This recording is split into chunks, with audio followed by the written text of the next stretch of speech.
നമ്മുടെ രാജ്യത്തിലെ ഏറ്റവും നീളം കൂടിയ കടൽപ്പാലമാണ് ഇപ്പോൾ നിങ്ങൾ കണ്ടുകൊണ്ടിരിക്കുന്നത്.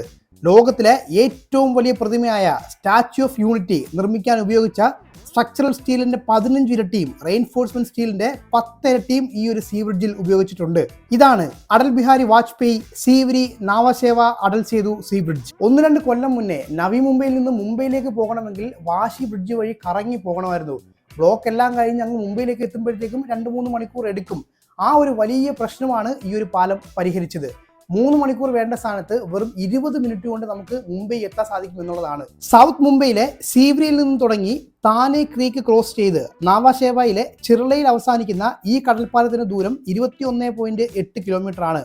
അതിൽ തന്നെ 16.5 കിലോമീറ്ററും സമുദ്രത്തിലാണ് വരുന്നത്. അതും 1089 പിയറുകളുടെ സഹായത്തോടെ. ഈ ഒരു പാലത്തിന്റെ മറ്റൊരു വലിയ പ്രയോജനം എന്ന് പറയുന്നത് 2 പോർട്ടുകളെ തമ്മിൽ വളരെ വേഗം ബന്ധിപ്പിക്കുന്നു എന്നുള്ളതാണ്.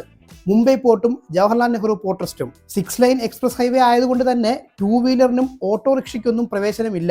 100 km/h ആണ് പരമാവധി വേഗത. ഫ്ലമിംഗോ പക്ഷികൾ ധാരാളം വരുന്നത് കൊണ്ട് തന്നെ വിഷൻ ബാരിയർ സ്ഥാപിച്ചിട്ടുണ്ട്. ഒന്ന് വണ്ടി നിർത്തി കാഴ്ചകളൊക്കെ കണ്ടിട്ട് പോകാമെന്ന് വിചാരിക്കുകയാണെങ്കിൽ ഓരോ 330 മീറ്ററും ക്യാമറ സ്ഥാപിച്ചിട്ടുണ്ട്. ഫൈൻ വീഴും. 17,843 കോടി രൂപയാണ് ഈ ഒരു മുംബൈ ട്രാൻസ് ഹാർബർ ലിങ്കിന്റെ നിർമ്മാണ തുക എന്ന് പറയുന്നത്.